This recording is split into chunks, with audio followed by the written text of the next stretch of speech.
মানুষের জীবনে হঠাৎ করেই প্রেম ভালোবাসা শুরু হয়।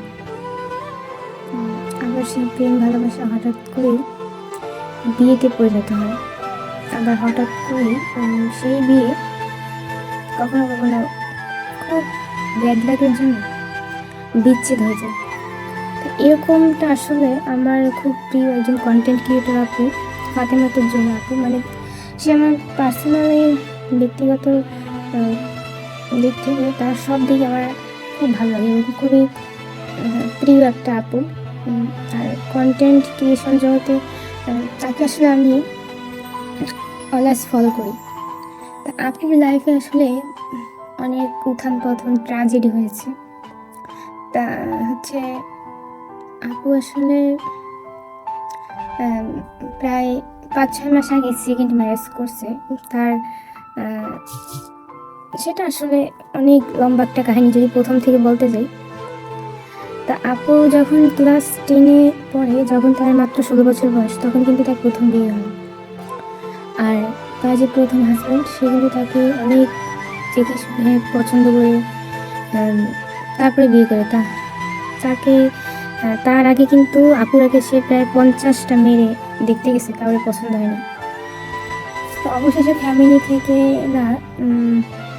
থেকে আবার নিজেরও চয়েস হয়েছে আর কি, আপুকে আর কি চয়েস হয়।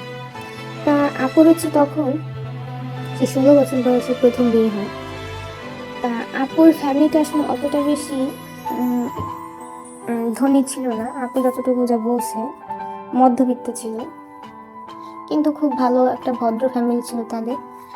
তারপরে আর কি আপুর সাথে তার প্রথম হাজবেন্ডের 5-6 বছর সংসার হয়।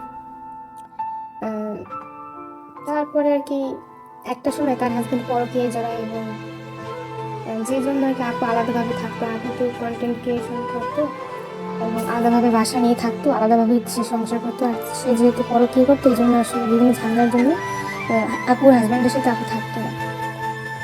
তো ওই তবু আসলে আপু অলওয়েজ কিন্তু ওই তার হাজব্যান্ডের সাথে যেন আবার সব কিছু ঠিকঠাক হয়ে যায়, সংসারটা সুন্দরভাবে শুরু করতে পারে, কিন্তু আপু অনেক চেষ্টা করছে, কিন্তু শেষমেশ আসলে সেটা সে করতে পারেনি।